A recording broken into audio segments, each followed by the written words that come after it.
भाग्य आपुले थोर म्हणून जाहलो मराठी, विश्वाच्या गाभारी गर्जे मराठी.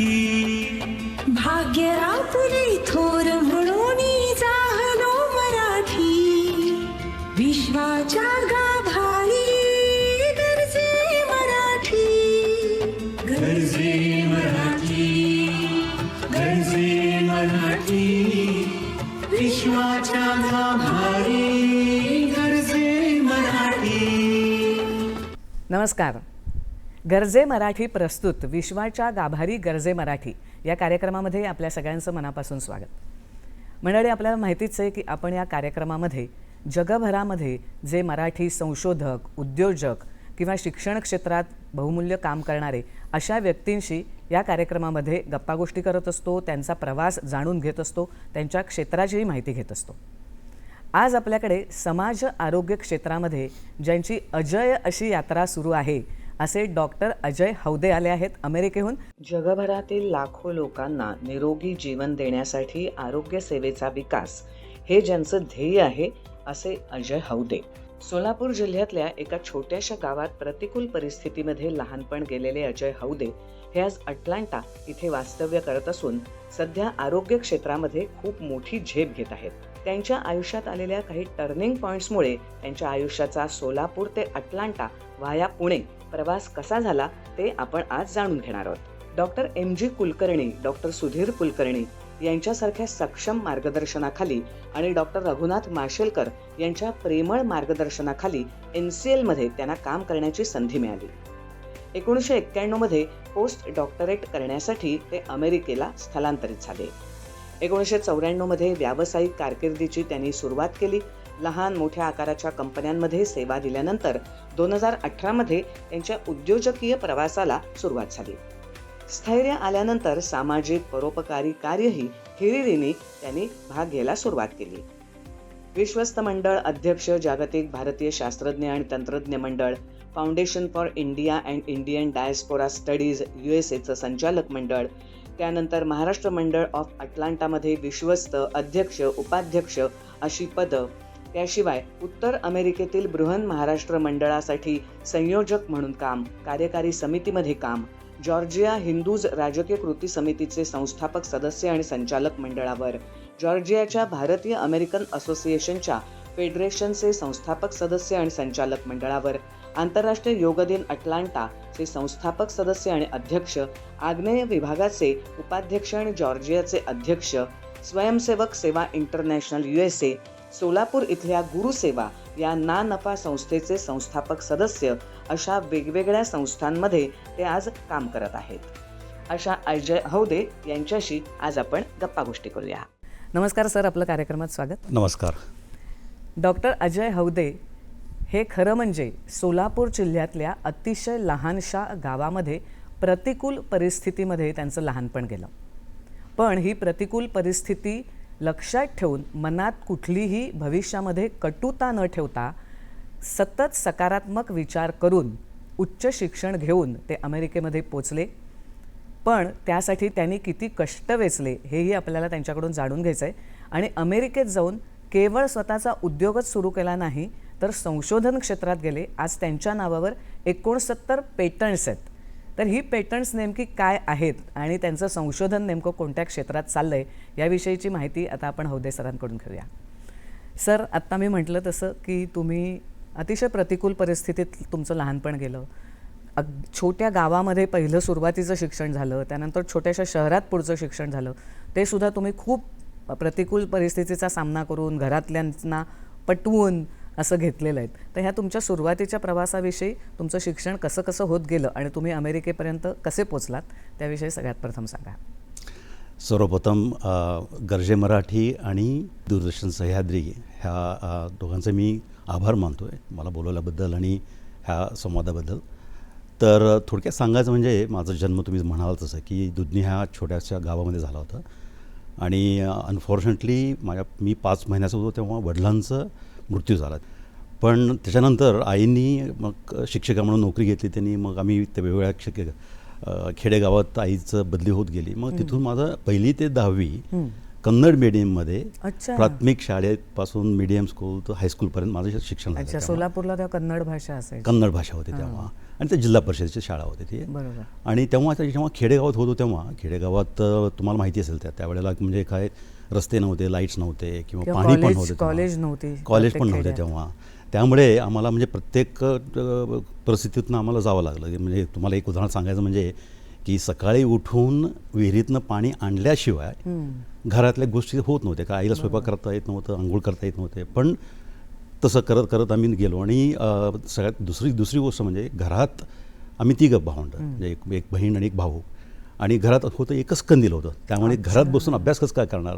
त्यामुळे मी तिथून घरातनं मी शाळेत जायचो. सरांनी मला म्हणजे तिथले त्यावेळेला माझे शिक्षक होते, म्हणजे तू शाळेत ये, शाळेतलं मग मी तुझा अभ्यास घेऊ वगैरे. तर तसं म्हणजे प्रत्येक वेळेला म्हणजे जरी कठीण परिस्थिती असली तरी म्हणजे बरेच लोकांनी, शिक्षक असो, आई असो किंवा बहीण असो, लोक वगैरे बऱ्याच लोकांनी मदत केली. तर 1ली ते 10वी माझा खेडेगावात झाला. नंतर 11वी-12वी मी सोलापूरमध्ये आलो. तर त्यावेळेला मला असं वाटलं की आपण म्हणजे कुठल्या तरी टेक्निकल फील्डमध्ये जाऊया वगैरे म्हणून 11वी-12वी मी तिकडे केलो. नंतर मग 12वी झाल्यानंतर मला काही त्यावेळेला नोकरी वगैरे नाही मिळाल्या. तर कारण आईचं माझं नेहमी म्हणत होतं की शिक्षण लवकर शिक्षण संपल्यानंतर नोकरी लाग पटकन. पण त्यावेळेला नोकरी मिळत नव्हती कारण एकतर खेडेगावात नोकरीचे म्हणजे एवढे जास्त नोकरी नव्हत्या आणि आपलं कळत पण नव्हतं की कुठे नोकरी आहे. कारण त्यावेळेला पेपर येत नव्हते आणि TV नव्हता, सोशल मीडिया नव्हतं त्यावेळेला. तर त्यानंतर मी BSc केलो. BScला मला अक्कलकोटला जावं लागलं. तर त्यावेळेला पण तेच आई खेडेगावात होती आणि राहायला मी अक्कलकोटमध्ये होतो. आई रोज सकाळी उठून तिथून मला डबा पाठवायचे. बापरे. तर तोच डबा यायचा एस टी बसमधून. तर मला पोहोचेपर्यंत तो म्हणजे पूर्ण स्वयंपाक तो खराब झाला असं म्हणजे सगळं जेवण. तर मी म्हणजे मुद्दामून हे सांगतो कारण माझ्या मित्राच्या आईंनी मला 3 वर्ष जवळजवळ रोज सकाळी आणि संध्याकाळी गावातला आलेला डबा कधी न खाऊ दिलेला. ती म्हणली माझ्यासमोर बस, तू स्वयंपाक करून दे आणि घरचं खा. तर म्हणजे आईचं म्हणजे मित्राच्या आईचं माझ्यावर खूप उपकार आहे. पण तुमच्या आईचं पण किती की सकाळी उठून तो डबा पाठवायचा. तर तो तसं करत BSc संपवलं. BSc संपल्यानंतर मग आई म्हणली आता रे संपवता तर म्हणजे आता शिक्षण खूप झालं, आता तर नोकरी घे. पण त्यावेळेला परत ते झालं की मला अजून शिकायचं होतं आणि आईचं म्हणणं होतं की आपल्याला परवडणार नाही आहे. तर माझा मित्र आहे उमाकांत चंदशेट्टी म्हणून, खास म्हणून सांगतो कारण तो येऊन मला माझ्या आईशी तो बोलला. तो म्हणला मोशी त्याला MSc करू द्या, हुशार आहे म्हणून. पण त्यावेळेला आपल्याला फी भरायला पैसे नव्हते. तर आईला मग हे लोन घ्यावं लागलं. लोन म्हणजे कसं ते म्हणजे कारण त्यावेळेला बँकेतनं लोन वगैरे मिळणं अवघड होतं. एज्युकेशन लोन वगैरे काही नव्हतं त्यावेळेला. मग आईनी मग स्वतःचा तो सोन्याचा जो बांगडी होते ते मावशीकडे ठेवून मावशीकडनं 5,000 रुपये त्यांनी उसनं घेतले पैसे आणि ते पैसे भरून MScला ॲडमिशन मला मिळवलं. आणि MSc संपल्यानंतर मग परत तेच नोकरी शोधत होतो. नोकरी शोधता मला काय नोकरी कुठे मिळेना. खेडेगावात होतो आणि रोज आपलं पोस्ट ऑफिसमध्ये जाऊन नोकरीसाठी मी ॲप्लिकेशन पाठवलं जायचो. तेव्हा पोस्ट मास्टरच्या लक्षात आलं की हा मुलगा काहीतरी नोकरी शोधतोय. तर ते म्हणाले तू काय करतोस तू. त्यांना म्हटलं की असं नोकरी शोधतो मी. मग ते म्हणाले की मग तू NCL अप्लाय केलास का. मला NCL म्हणजे काय माहिती नव्हतं. नॅशनल केमिकल लॅबोरेटरी पुण्यात होत होते. कारण मला काहीच खेडेगावातला मुलगा शिकलो होतो पण पुण्यातलं काय असतं आपल्याला माहिती नव्हतं. तर एनिवे त्यांचा मुलगा तिथे एक सुभाष कट्टे म्हणून होते. तर ते तिकडे नोकरीला तिकडे NCLमध्ये होते. तर त्यांनी मला सांगितलं अरे तू इथे ॲप्लिकेशन पाठव तू तुला. मग तिथे मी अप्लाय केला जॉबसाठी आणि जॉबसाठी अप्लाय केल्यानंतर पहिला जो माझा जॉब होता तो डॉक्टर रघुनाथ मशाळकरांच्या लॅबमध्ये ज्युनियर सायंटिस्ट म्हणून मला जॉब मिळाला. मग ते जॉब नॅशनल केमिकल लॅबोरेटरीमध्ये. मग तेव्हा मग सर होते डॉक्टर मशाळकर सर आणि ते म्हणाले मग तू PhD कर. मग परत तोच म्हणजे म्हटलं अरे सर मला नाही पैसे नाही मला परवडणार नाही काय. त्यावेळेला मला वाटतं 600 रुपये काहीतरी मला तो पगार मिळायचा. तो मग त्यात हॉस्टेलमध्ये राहणं खाणं आणि हे परवडतच नाही आहे. मग ते म्हणाले तू आईला इकडे बोलून घे. सरांनी आईबरोबर 3 तास वेळ घालून आईंना त्यांनी समजावून सांगितलं की ह्या मुलाला PhD करायला तुम्ही प्रोत्साहन करा किंवा द्या तुम्ही. म्हणजे असे सर मिळणं सुद्धा आपल्याला सद्भाग्याची गोष्ट आहे, नशिबाची गोष्ट आहे. आपल्या आयुष्यामध्ये नाही का? नक्कीच ते नक्कीच वळण लावतात एखाद्या विद्यार्थ्याच्या आयुष्याला. नक्कीच. तर त्यांच्यासमोर मग MSc झालं, PhD करायला तिकडे लागलो आणि नंतर मग 4 वर्ष मी PhD केली. डॉक्टर मशाळकर माझे मेंटर्स होते आणि माझे वा. PhD ॲडवायझर म्हणून डॉक्टर MG कुलकर्णी होते वा. आणि डॉक्टर सुधीर कुलकर्णी पण त्यांनी मला खूप मार्गदर्शन केले. तसं संपून मग PhD संपवलं PhD केलं. तिकडे. म्हणजे पुण्यात PhD पर्यंत तुमचं शिक्षण झालं. मग तिथून मग 1991 मध्ये माझं PhD संपलं तिकडे पुण्यात. अच्छा. आणि मग इथे काही आधी तुम्ही नोकऱ्या केल्यात मला वाटतं. पुण्यात काही म्हणजे ठिकाणी. ते नॅशनल केमिकल हां, लॅबमध्येच हां. तेव्हाच तो एकच जॉब होता. तेव्हा तो बरोबर. जॉब करता करता मी PhD केलं होतं आठवड्याला. आणि मग तिथून अमेरिकेत कसे काय गेलात? त्याची एक स्टोरीच आहे तसं म्हणायला काय हरकत नाही. कारण कसं आहे की PhD झाल्यानंतर त्यावेळेला इथे जॉबला जास्त काही स्कोप वगैरे नव्हता आणि त्यावेळेला भारतातनं बाहेर जाऊन पोस्टडॉक करणं म्हणजे खूप कमी लोकांना तो चान्स मिळत होता. आणि त्यावेळेला PhD झाल्या मी बऱ्याच ठिकाणी मी अप्लिकेशन वगैरे पाठवत होतो वगैरे. पण सुधीर कुलकर्णी म्हणून जे माझे PhDचे गाईड होते, तर ते ज्या युनिव्हर्सिटीमध्ये त्यांनी PhD केलं होतं तिथे मला पोस्टडॉकसाठी त्यांनी म्हणाले की तुझं मी नाव रिकमेंड करतो मी. ते आणि डॉक्टर मशाळकर सरांनी मला त्यावेळेला रिकमेंडेशन लेटर दिलं की अरे वा. मशाळकर सरांचं रिकमेंडेशन लेटर सुधीर कुलकर्णींच्या ओळखीमुळे मला तिकडे पोस्टडॉकसाठी अमेरिकेत मला संधी मिळाली मला. वा. तर सांगण्यास म्हणजे मित्राची आई, पोस्ट मास्तर, मित्र, डॉक्टर मशाळकर सर, यांनाच देव म्हणायचं. ते कोणत्या कोणत्या रूपाने देव आपल्या आयुष्यात येत असतो. नाही का? नक्कीच नक्कीच. तर तशा आल्यामुळे तुम्ही अमेरिकेत पोचलात. पण मग हे संशोधन क्षेत्र किंवा पेटंट्स मिळवणं, आधी पेटंट म्हणजे नक्की काय आणि ही 69 एवढी पेटंट्स तुम्हाला मिळाले, ती नेमकी काय आहेत? तर म्हणजे इथे भारतात असताना जेव्हा मी PhD करत होतो तेव्हा फक्त आपण जे काय संशोधन करतो त्याचं पब्लिकेशन करणं त्याच्यावर जास्त भार असायचा. बरोबर. पण अमेरिकेत गेल्यानंतर मला लक्षात आलं की इव्हन पहिल्यांदा मी जेव्हा पोस्टडॉक करत होतो तेव्हा तर जो तिथले संशोधन चालू होतं तेव्हा मला सरांनी तिथले माझे जे प्रोफेसर होते डॉक्टर स्टर्न म्हणून, तर ते म्हणाले आपण हा जो का नवीन संशोधन करतो त्याचा आपण पॅटंट करूया. तेव्हा मी पहिल्यांदा 1994 पहिल्यांदा मी पहिला पॅटंट आम्ही अप्लाय केलेला. तो होता वेगळा प्रोसेससाठी होता. त्याच्यानंतर मग दुसऱ्या वेगवेगळ्या कंपनीमध्ये गेलो. कंपन्यांमध्ये तरी त्याच्या बाबतीत पॅटंटला खूप महत्त्व असतं. कारण तुम्ही समजा पॅटंट नाही केला, तो रिसर्च करता तुम्ही, तर त्याचा वापर कोणीही करू शकतं. अच्छा. म्हणजे विदाउट युअर परमिशन. हां. तर तुम्ही संशोधन केलं त्याचा समजा तुम्हाला जास्तीत जास्त जर फायदा करून घ्यायचा असेल आणि दुसऱ्यांनी कॉपी न करून द्यायचं असेल तर मग तुम्हाला पॅटंट करावं लागते. त्यामुळे ते प्रत्येक प्रोसेस. या 69 पैकी 1-2 पेटंट आम्हाला सांगा ना की कशातली आहेत ती. त्यातलं पहिला पॅटंट तुम्हाला सांगतो की म्हणजे एक पोस्टडॉक करताना जो म्हणजे आपण जे फिल्म्स करतो तर फिल्म्स घेऊन आपण नॅचरल गॅस कसं आपण सेपरेट करतो, हा जो पॉलिमर फिल्मचं स्ट्रक्चर असतो, केमिस्ट्री स्ट्रक्चर पॉलिमर कसं करतो त्याच्यावरती एक पॅटंट आहे. दुसरा पॅटंट आहे जे आपण पॉलिमरचं करतो, आपण प्रोसेस करायला जो काय वेगवेगळे प्रोसेस इक्विपमेंट लागतात त्याच्यावरती आहेत. आणि काही पॅटंट्स माझे फक्त डिझाईनवरती आहेत. चौथं एक अजून उदाहरण म्हणजे सगळं महत्त्वाचं म्हणजे आपले जे फेस मास्क आपण वापरायचं ना कोविड वेळाला, तर त्याच्यावरती माझे 25 पॅटंट्स आहेत.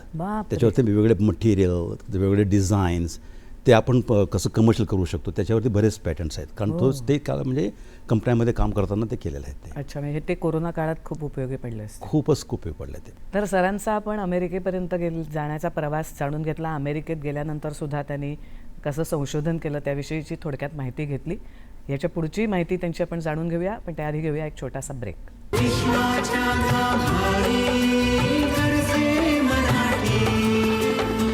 विश्वाच्या गाभारी गरजे मराठी या कार्यक्रमामध्ये आपलं पुन्हा एकदा स्वागत. तर सर, आत्ता आपण पेटंट्सपर्यंत बोलत होतो, पण हे सगळं करत असताना तुम्हाला खूप काही चांगले अनुभवी म्हणजे एखादं संशोधन जेव्हा तुम्ही करता आणि ते यशस्वी होतो त्याचा आनंद म्हणजे आपण म्हणतो ना की क्रिएटिव्हिटीचा आनंद जो काय असतो तो वेगळाच असतो. त्याचा आपण पैशात पण मोल करू शकत नाही. तर तसे आनंदाचे काही क्षण म्हणजे सुखद असे क्षण, अनुभव आणि काही आव्हानं पण आली असतील किंवा कुठेतरी अपयश पण आलं असेल, तर अशा काहीतरी अनुभव ऐकायला आम्हाला आवडेल. तर तुम्ही म्हणाल तसं की पैसा हे सगळ्यांसाठी महत्त्वाचं आहे, नाही असं नाही आहे. पण पैशापेक्षा आपण जे काय काम करतो त्याचं लोकांना कसं उपयोग होतं. जेव्हा तुम्हाला एक उदाहरण सांगतो मी. तर बऱ्याच पॅटंट, त्यातलं एखादं पॅटंट असं आहे की आपण जेव्हा हॉस्पिटलमध्ये जातो, जेव्हा सर्जरी करतात त्याला जे गाऊन वापरतात ना, अच्छा, तर गाऊनचं एखादं डिझाईन आम्ही पॅटंट केलं होतं. आणि तो पॅटंट केलेलं हे ठीक आहे, त्यावेळेला कंपनीकडनं काय पैसे वगैरे मिळत नव्हते. पण जेव्हा तो प्रॉडक्ट कमर्शियल होऊन आम्ही विकायला लागलो आणि तो पहिल्यांदा प्रोडक्ट जेव्हा मी हॉस्पिटलमध्ये मी पाहिला लोकांना वापरताना हॉस्पिटल अच्छा, डॉक्टरनी, तेव्हा जो मनाचं समाधान मिळाला तो म्हणजे इट्स अ प्राइसलेस. ते म्हणजे आपण पैसे किंवा कशाचंही आपण त्याचा आपण तुलना करू शकत नाही आहे. तर असे बरेच आहेत. पण चॅलेंजेस म्हणताना असं म्हणतं की कधी कधी आपण बऱ्याच वेळेला आपण इन्व्हेन्शन्स करतो किंवा काहीतरी संशोधन करतो वगैरे, पॅटंट केल्यानंतर देखील प्रत्येक गोष्टी आपण कमर्शियल सक्सेस होतात असं नाही आहे. तो म्हणजे तो त्यातनं असं वाटतं की बाबा मग आपण जे काय केलं त्याचा काय उपयोगच नाही आहे. पण एवढी मेहनत आपली प्रयत्न करत राहणं हे आपल्या हातात असतं, म्हणजे तेच करत राहणं. सर, तुम्ही PhD केल्यानंतर म्हणजे केमिस्ट्रीमध्येच PhD केलीत, पण ते केल्यानंतर तुम्ही MBA पण केलं. तर MBA कशासाठी केलं? कारण हे तुमचं फील्ड खूपच वेगळं आहे आणि ते MBA हे खूप वेगळं म्हणजे मॅनेजमेंट होतं ते. तर ते करावं असं का वाटलं मग तुम्हाला? आणि ते तुम्ही अमेरिकेत केलं. तर त्याला एक कारण असं आहे की मी जेव्हा कंपनीमध्ये नोकरी करायला लागलो सुरुवातीला, म्हणजे सुरुवातीला तुम्ही नोकऱ्या केल्या, तर त्यावेळेला असं व्हायला लागलं की म्हणजे बऱ्याच गोष्टी आपल्याला असं वाटतं की बाबा हे मार्केटमध्ये ह्याचं नीड आहे आणि ह्याला आपण संशोधन करू शकतो, ह्याचा काहीतरी नवीन प्रोडक्ट आणू शकतो. पण ह्या ज्या गोष्टी माझ्या मनात होत्या, जेव्हा मी माझ्या कंपनीमधल्या लोकांना, मार्केटिंगचे लोक, सेल्समधले लोक किंवा कंपनीचे प्रेसिडेंट, जेव्हा मी त्यांना समजायला प्रयत्न केला तेव्हा ते एक्सेप्ट करत नव्हते. मग मला वाटत होतं की बाबा काहीतरी माझं चुकतंय काय इथे. तर त्याला असं वाटतं की नाही, आपण सायन्सच्या दृष्टीने विचार करून उपयोग नाही आहे, तर आपण बिझनेसच्या दृष्टीने देखील आपण विचार करायला पाहिजे. पण त्या आपण शाळेत गेल्याशिवाय, त्याला शिक्षण घेतल्याशिवाय आपण कळणार कसं काय. त्याच्यामुळे काय झालं की त्याचं आपलं अकाउंटिंग, द फायनान्स, मार्केटिंग आणि सेल्स, कमर्शियल दृष्टीने आपण कसं विचार करू शकतो. सायन्स हे ठीक आहे, फक्त सायन्स करून उपयोग नाही, त्याचा कमर्शियल कसं आपण सक्सेस करू शकतो ते कळवून घेण्यासाठी किंवा ते शिकून घेण्यासाठी म्हणून मी परत विचार केला की नोकरी करता करता MBA करायचा प्रयत्न केला. फायदा भरपूर झाला आहे, खूप म्हणजे खूप झाले. आता जे काय त्यावेळेस तर नक्कीच झालं जेव्हा कंपनीमध्ये नोकरी करत होतो, पण आता सध्या जो बिझनेस करतो त्यात पण खूप फायदा होतो त्याचा. मग सर, तुम्ही खूप मोठ्या मोठ्या कंपन्यांमध्ये तिथे नोकरी केलेली आहे, म्हणजे आपण म्हणू की मल्टीनॅशनल किंवा खूप मोठ्या कंपन्यात. तर कोणत्या कोणत्या कंपन्यात नोकरी केली आणि तिथला अनुभव काय होता? म्हणजे तो अनुभव घेऊन नंतर तुम्ही स्वतःचं स्टार्टअप सुरू केलेलं आहे. पहिला जो माझा जॉब होता तो म्हणजे एक युनिव्हर्सिटीमध्ये संपल्यानंतर तो एक पेपर कंपनीमध्ये होता. तर तुम्ही म्हणाले की मग पेपरचा आणि तुमचं पॉलिमरचा संबंध काय? पण पेपर जो तो होता तो साधं उदाहरण सांगतो की काही पेपर जे असतात, पूर्वी कदाचित तुम्हाला माहिती असेल की कोडॅक आणि कोनिका आपण फोटोग्राफी आपण करतो, त्याच्यावरती पॉलिमरचे वेगवेगळे कोटिंग्स असतात. किंवा आपण जे लेबल्स वगैरे करतो किंवा प्रिंटिंगचे करतो त्याच्यावरती वेगवेगळे प्रकारचे कोटिंग्स असतात पॉलिमरचे. पॉलिमरचा जो ज्ञान किंवा विषय माझा तो एक्सपर्टीज होता तो पेपरमध्ये तो प्रथम. पण तेव्हा मी पहिल्यांदा कसं होतं की आपण जेव्हा लॅबमध्ये जेव्हा रिसर्च करतो तेव्हा तो स्केलअप करताना कसं त्याचा वापरतो ते आपल्याला कळत नसतो, तो नोकरी केल्याशिवाय कळणारच नाही. म्हणून पहिला जो जॉब होता तो प्रोसेस इंजिनियर म्हणून तो जॉब घेतला मी. दिवसातनं जवळजवळ 18 ते 20 तास मी कंपनीमध्ये त्या मिलमध्ये मी काम करायचो, कारण तेव्हा मला शिकायचं होतं की बाबा आपण जॉब म्हणजे रिसर्च करताना आणि कंपन्यांमध्ये कसा वेगवेगळा असतो, तो रिसर्च कसा अप्लाय होतो आपला तो पहिला जॉब होता फिलिक्स शोलो टेक्निकल पेपर म्हणून. तिथे 2 वर्ष मी काम केलं. त्याच्यानंतर दुसऱ्या कंपनीमध्ये गेलो, वेगवेगळ्या कंपन्यांमध्ये वेगवेगळं प्रोडक्ट्स होते त्यांचे. त्याच्यामुळे काय झालं की माझा जो सायन्सचं बॅकग्राऊंड आहे की बिझनेसचं बॅकग्राऊंड आहे ते मला वेगवेगळ्या क्षेत्रात मला ते बघता आलं. आणि एका कंपनीमध्ये जवळजवळ मी 15 वर्ष काम होतं, पण त्या कंपन्यामध्ये एका कंपन्यामध्ये दर 1.5 ते 2 वर्षांनी मला वेगवेगळे जॉब्स कंपन्यामध्ये वेगवेगळे डिपार्टमेंटमध्ये, एक तर सायन्समध्ये होतं, एक टेक्नॉलॉजीमध्ये होता, एक. आणि त्याच्यात कसं असतं की फक्त सायन्सचा उपयोग नाही आहे, तुम्हाला पीपल मॅनेजमेंट शिकावं लागते, मार्केटिंग शिकावं लागते किंवा कस्टमर रिलेशनशिप शिकावं लागतं आहे.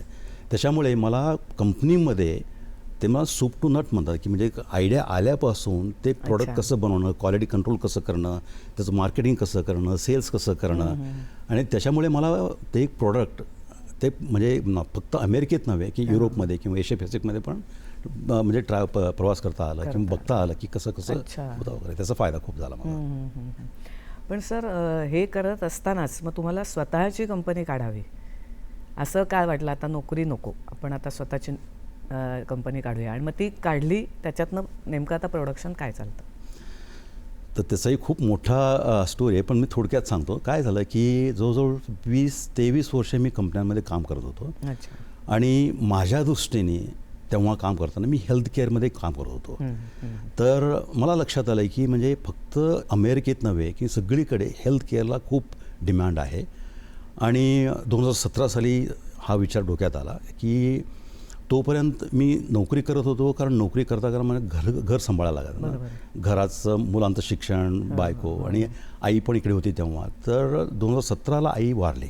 त्याच्यानंतर एक जबाबदारी कमी झाली तेव्हा. तर तेव्हा असं वाटलं की बाबा आपण ज्या कंपनीमध्ये आपण काम करतोय ते ठीक आहे, पण मला असं कधी नेहमी असं वाटतं की आपण ह्याच्यापेक्षा काहीतरी वेगळं करू शकतो.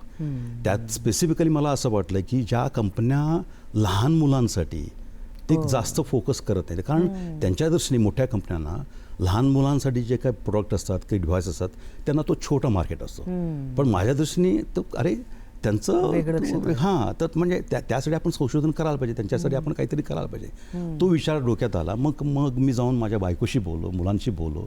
म्हटलं मी आता नोकरी करतो, मग नोकरी करायचा मी थांबणार आहे आणि माझा स्वतःचं कंपनी करायचं मी चालवायचा विचार करतो, चालू करायचा. तर तेव्हा मग डोक्यात विचार येतात ना की आपण आता पगार व्यवस्थित मिळत होतं, घर चालवत होतं, घर चालेल की नाही, कसं करणार वगैरे. पण बायको मला म्हणाली, अनिता माझी बायको, आणि ती म्हणाली की अरे तू काही विचार करू नको, तुला असं वाटतं ना तुझ्या मनात आहे ना आपण काहीतरी वेगळं करायला पाहिजे, रिस्क आहे, घेऊया आपण. फार तर काय होईल, 2 वर्षानंतर आपल्याला परत सगळं गोंधळून परत भारतात जावं लागेल, तर आपण करूया आपण.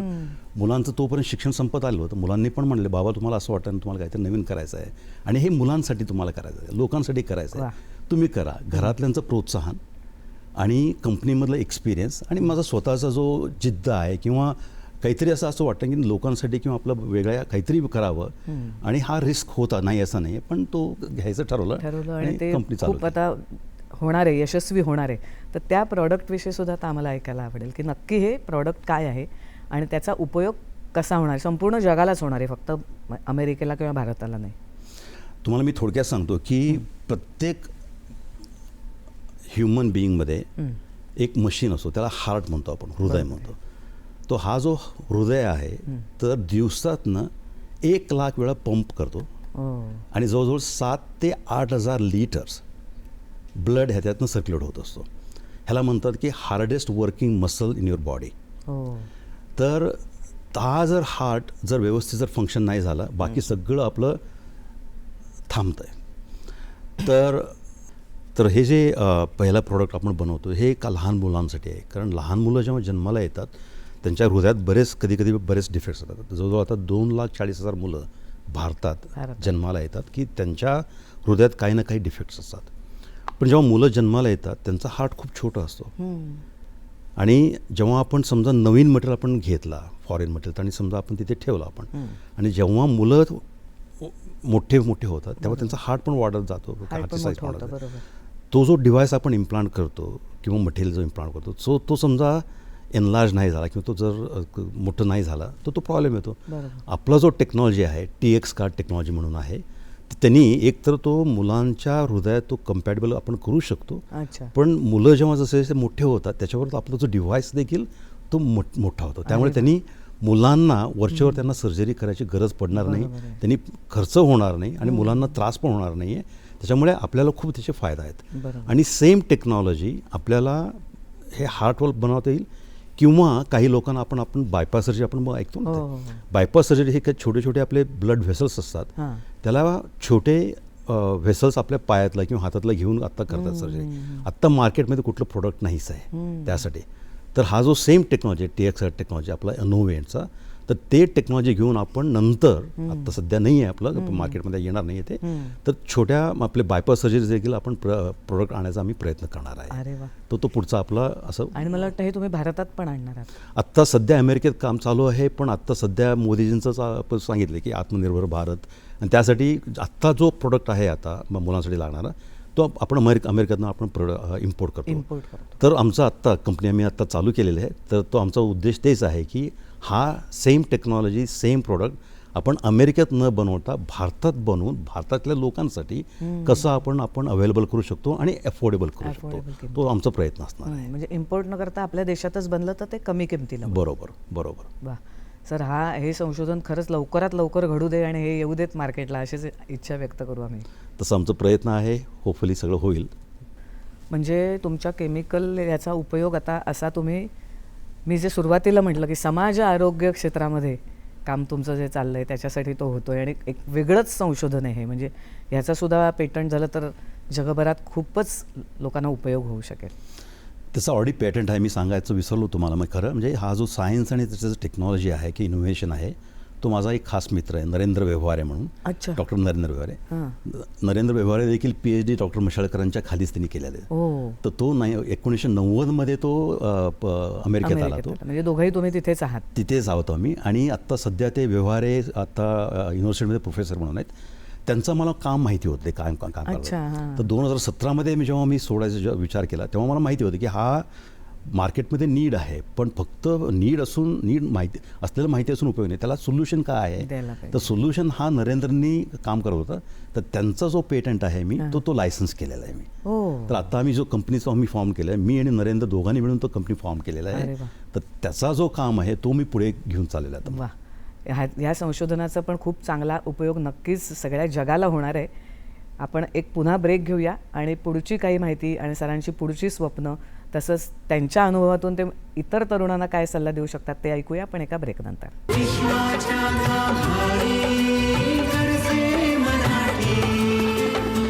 गरजे मराठी प्रस्तुत विश्वाच्या गाभारी गरजे मराठी या कार्यक्रमात ब्रेकनंतर आपलं पुन्हा एकदा स्वागत. तर सर, आता आम्ही तुमचा पूर्ण प्रवास जाणून घेतला, त्यानंतर अमेरिकेत जाऊन तुम्ही वेगवेगळी पेटंट्स घेतलीत, आता एक नवीन उत्पादनच तुम्ही करताय असं म्हणायला हरकत नाही, जे आरोग्य क्षेत्राला खूप उपयोगी पडणार आहे. तर आपण तिथपर्यंत आलो. हे सगळं तुमचं करत असताना मी सुरुवातीला म्हटलं तसं की तुम्हाला खूप जरी अतिशय अशा परिस्थितीमध्ये सामना करावा लागला होता, म्हणजे आपण काय म्हणूया की अगदी गरिबीतून तुम्ही वर आलात, पण ती कटुता कुठेही मनात न ठेवता पॉझिटिव्ह विचार सतत करून आपणही समाजाला काहीतरी देणं लागतो, आपण जे कमावतोय त्यातला थोडा भाग नुसतंच पैसा नाही तर आपलं ज्ञान, आपला वेळ समाजाला द्यावा, यासाठी तुम्ही अनेक सामाजिक संस्थांमध्ये सुद्धा कार्यरत आहात. म्हणजे अमेरिकेतली महाराष्ट्र मंडळ असेल किंवा अनेक संघटना आहेत, उद्योगांच्या पण संघटना आहेत, गरजे मराठीशी पण तुम्ही कनेक्टेड आहात. तर ह्या सगळ्या समाजातनं तुम्ही समाजाला पुन्हा एकदा काहीतरी देण्याचं पण व्रत घेतलेलं आहे. तर गरजे मराठी जी आपली संस्था आहे त्यातनं त्यांचं मूळ उद्देश आहे की मेंटॉरिंग मुलांना करून मुलांनी जास्तीत जास्त उद्योगामध्ये यावं. तर तुम्ही जे सगळे जगभरात आता गेलेले आहात उद्योजक, तर ते मेंटॉरिंग करत असतात. तर तुम्हाला गरजे मराठीमध्ये तुम्ही कसे कनेक्ट झालात आणि मुलांना तुम्ही कसे काय मार्गदर्शन करताय? तर मी सर्वात प्रथम म्हणजे आनंद गानूंना मी थँक्स सांगतो, कारण गरजे मराठी हा तो त्यांचा ब्रेन चाइल्ड आहे. तर मला माहिती नव्हतं जास्त गरजे मराठीबद्दल पूर्वी, पण 2023मध्ये तर गरजे मराठीचा पहिला कॉन्फरन्स झालेला अमेरिकेत झालेला, तो सॅन फ्रान्सिस्कोमध्ये झालेला. तर तेव्हा मी तिकडे गेलो होतो आणि तेव्हा मी त्यांना मी भेटलो आणि मशाळकर सर पण आले होते तेव्हा ॲक्च्युली, आणि बरेच उद्योजकांना तिकडे भेटलो मी. आणि त्यामुळे मला लक्षात आलं की म्हणजे हा गानूंचा जो उद्देश आहे की आपण महाराष्ट्रातले लोक बाहेर जेव्हा आपण जातो, जेव्हा आपण शिकतो, काही नवीन गोष्टी करतो वगैरे, त्याचा आपण आपल्या देशासाठी आणि आपल्या राज्यासाठी किंवा आपल्या जिल्ह्यासाठी आपल्याला काय करता आलं, त्यांचा एकच उद्देश आहे की आपण सगळ्यांनी मिळून आपलं महाराष्ट्र जो GDP आहे त्याच्यात 1% जरी आपण जर त्याच्यात भर घालू शकलो तर किती फायदा होईल. त्याच्या पलीकडे जाऊन की आपल्यासारखे बरेच लोक इथे अमेरिकेत म्हणा किंवा भारतामध्ये बऱ्याच लोकांना असं वाटत असेल की आपणही काहीतरी बिझनेस करावं, पण त्यांना बऱ्याच गोष्टी माहिती नसतात, कारण आपण जे काय केलो आहे की त्यातनं बऱ्याच आम्ही शिकलो, बऱ्याच फेल्युअर झालेले आहेत वगैरे. तर आपण ज्या गोष्टी आपण शिकलो किंवा आपले जे काही एक्सपिरियन्स आहेत आपण समजा लोकांपर्यंत आपण पोहोचू शकलो तर त्यांना तो फायदा होईल, त्यांचाही तो बिझनेस चालू होईल आणि त्यांना एक इकॉनॉमिकल कॉन्ट्रीब्युशन होईल, म्हणून हा त्यांचा उद्देश आहे. तर त्या दृष्टीने आम्हाला जेवढं शक्य आहे तेवढा आम्ही प्रयत्न करत राहू. तर आत्ता तरी सुरुवात झालेली आहे, तर करण्यासारखं खूप आहे, तसं करण्यासारखं खूप आहे. पण कसं आहे की समाजातल्या लोकांनी, शिक्षक असो, आई असो, मित्र असो, ज्या लोकांनी माझ्यावरती उपकार केलेत की माझ्यावरती ज्यांनी काय त्यांच्यामुळे मी पुढे आलो, तर मला असं वाटतं की आपणही काहीतरी करायला पाहिजे. म्हणून त्या दृष्टीने आम्ही गरजे मराठी असो किंवा बाकी वेगवेगळ्या काही संस्था आहेत की कल्चरल ऑर्गनायझेशन्स आहेत, सायंटिफिक ऑर्गनायझेशन्स आहेत, सोशल ऑर्गनायझेशन, त्याच्या थ्रू जेवढं काय आपल्याला शक्य होईल तेवढं मी समाजसेवा करायचा प्रयत्न मी करत असतो. बरोबर. तर सर, मग ह्या तरुणांना म्हणजे महाराष्ट्रात आपण असं म्हणतो की नोकरी करणारे होण्यापेक्षा नोकरी देणारे व्हा, आणि आता सगळीकडेच स्टार्टअप्सना खूप प्रोत्साहन मिळतं आहे, सरकारसुद्धा आता खूप अनुदानं देते, सबसिडी मिळत आहेत, तरुणांनी काहीतरी नवकल्पना आणून काहीतरी नवीन नवीन करावं असं वातावरण एक निर्माण झालेलं आहे आपल्याकडे. तर या तरुणांना त्यामुळे उद्योगात यावं म्हणून तुम्ही तुमच्या अनुभवातून काय सल्ला द्याल? सल्ला म्हणण्यापेक्षा मी माझा तुम्ही अनुभव सांगतो, कारण सल्ला देण्यात का मी एवढं काय मोठा नाही नाही, आहे आणि मला एवढं काय अनुभव नाही आहे. पण कसं आहे की नोकरी करणं हे काय वाईट नाही आहे, पण नोकरी करता करता देखील कधी कधी असं वाटतं नाही की बऱ्याच वेळेला की आपल्याकडे बरेच आयडियाज वगैरे असतात किंवा आपले बरेच वेगवेगळे पॅशन्स असतात. एक तुम्हाला सांगतो की कधी कधी जेव्हा आपण नोकरी करतो, नोकरी आणि तुमचं पॅशन त्याचं जुळाव होत नसतो. हां, तर समजा तुम्हाला असं वाटलं की नाही बाबा मला ह्याच्यात पॅशन आहे आणि तुम्हाला ह्याच्यात काहीतरी नवीन करायचं आहे किंवा तुम्हाला लक्षात आलं की हे समाजात किंवा बिझनेसमध्ये ह्याची गरज आहे, तर तुम्ही आयडिया घ्या त्याची. आणि पूर्वीसारखं आता राहिलं नाही. आता तुम्ही म्हणाल तसं की स्टार्टअप इंडिया, स्टार्टअप महाराष्ट्र, बरेच गव्हर्नमेंट स्कीम्स आहेत आणि तुम्हाला बऱ्याच गोष्टी आता सोशल मीडिया थ्रू पण तुम्ही म्हणजे शिकू शकता वगैरे. पूर्वी तसं नव्हतं. आम्हाला तुम्हाला कॉलेजमध्ये जावं लागतं, तुम्हाला शिकवावं लागतं, पण तसं अशा बऱ्याच गोष्टी तुम्हाला शिकवू शकतात.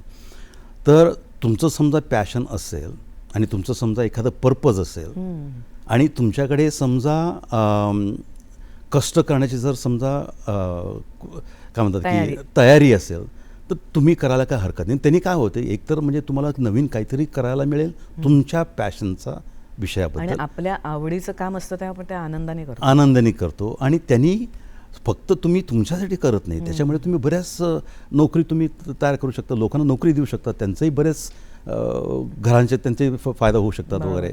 आणि प्लस त्याच्यामुळे आपल्या महाराष्ट्रासाठी म्हणा किंवा देशासाठी त्याचाही एक फायदा होतो इकॉनॉमीमध्ये. त्यामुळे मी म्हणेन की नोकरी करणं काही का वाईट नाही आहे, पण नोकरी करता अनुभव घेण्यासाठी तुम्ही करा नक्की. पण समजा तुम्हाला शक्य असेल, तुमच्या डोक्यात काहीतरी आयडिया असेल, तर तुम्ही नक्कीच तुम्ही प्रयत्न करा बिझनेस चालू करायचा.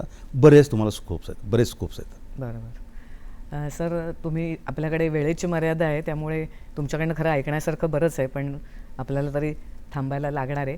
पण तुम्हाला पुरस्कारसुद्धा सर बरेच मिळालेले आहेत. पेटंट्स तर तुमच्या नावावर आहेतच, तर त्या पुरस्कारांविषयी सांगा ना थोडं. अमेरिकेतलेही मिळाले आहेत, भारतातलेही मिळालेले आहेत. पुरस्कार म्हणजे कसं आहे की कंपन्यांमध्ये तुम्हाला प्रोत्साहन करण्यासाठी, समजा तुम्ही काहीतरी आउटस्टँडिंग काम तुम्ही जर केलात, तोही मिळवणं म्हणजे खूप अवघड असतं. कारण समजा फॉर एक्झाम्पल एखादा प्रोडक्ट तुम्ही समजा इनोव्हेट केला किंवा संशोधन केला, त्याचं पॅटर्न जर मिळालं आणि तो प्रोडक्ट समजा मार्केटमध्ये आला आणि समजा तो सक्सेसफुल झाला, तर तुम्हाला कंपनी तुम्हाला अवॉर्ड्स वगैरे देतात. आणि अवॉर्ड्स हे ठीक आहे, म्हणजे तुमचा कामाचा तो प्रोत्साहन असतो, रिकॉग्निशन असतो, पण त्याच्यापेक्षा असं वाटतं नाही की म्हणजे आपण जबाबदारी वाढते. तर बरोबर आहे, तर जबाबदारी वाढतात आणि त्याच्यामुळे त्यांची अपेक्षा पण वाढत जातात. जबाबदारी वाढते, अपेक्षा वाढत जातात. आणि त्यांनी एका दृष्टीने चांगलं आहे की कसं होतं की कधी कधी ना आपण समजा आपल्या लिमिटच्या बाहेर जाऊन समजा काम नाही केला तुम्हाला कळणारच नाही की तुमची कपॅसिटी काय आहे. तर कधी मी म्हणेन की तुम्ही try to stretch your capacity as much as possible. त्याच्यामुळे तुम्ही तसं तुमचं प्रगती होत जाईल आणि तुमचं केपेबिलिटी कळेल आणि तुम्ही वेगवेगळ्या नवीन गोष्टी पण करू शकता. बरोबर आहे. तर सर, तुम्ही फक्त म्हणजे स्वतःचं शिक्षण झालं, फक्त नोकरी करत राहिलात असं नाही, तर उद्योगात आलात. आज जवळजवळ ही संशोधन करण्यासाठी 75 ते 100 माणसं काम करत आहेत तुमच्या ह्या कामावर, संशोधनावर. तर एवढ्या माणसांना सगळ्यांना त्यामुळे रोजगारसुद्धा अप्रत्यक्षपणे उपलब्ध झालेला आहे. वेगवेगळ्या महाराष्ट्र मंडळांमध्ये अमेरिकेसारख्या ठिकाणी मराठी लोकांना एकत्र आणून चांगली कामंसुद्धा तुम्ही करताय. तर तुमचा हा सगळा प्रवासही ऐकायला मिळाला. आणि एक अगदी खेड्यातनं आलेला मुलगा, म्हणजे लहानपणीचं तुमचं स्वप्न काय होतं की मी नोकरीला लागेन आणि मला दररोज एक ग्लुकोज बिस्किटचा पुडा खायला मिळाला पाहिजे, हे तुमचं स्वप्न होतं. तर तो एक ग्लुकोजचा बिस्किटाचा पुडा नाही, तर आता तुम्ही एक ग्लुकोजच्या बिस्किटाची फॅक्टरीसुद्धा स्वतःची काढू शकता. तर एवढं छोटं स्वप्न, कारण तुम्ही छोट्या गावात राहत होतात, तर जग बघायला मिळालं की आपले पण स्वप्नांना पंख लागायला सुरुवात होते. तर तसे लागलात आणि तुम्ही माशेलकर साहेबांसारखे तुम्हाला मेंटॉर मिळाल्यामुळे एक खूप चांगला विद्यार्थी, एक चांगला उद्योजकापर्यंत पोचला, ते पण अमेरिकेत. हे तुमच्या सगळ्या प्रवासातून आम्हाला ऐकायला मिळालं. तर तुमची अशीच प्रगती होत राहू दे आणि तुमची अशीच पेटंट्सची संख्या वाढत राहू दे आणि त्यामुळे आपल्या भारताचं नाव जगभरात रोशन होऊ दे, अशीच इच्छा व्यक्त करते. तुम्ही इथे आलात त्याबद्दल मनापासून धन्यवाद. तर मंडळी, पुढच्या आठवड्यात आणखी एका नवीन उद्योजकाशी गप्पा गोष्टी मारूया. या भागात इथेच थांबूया. नमस्कार.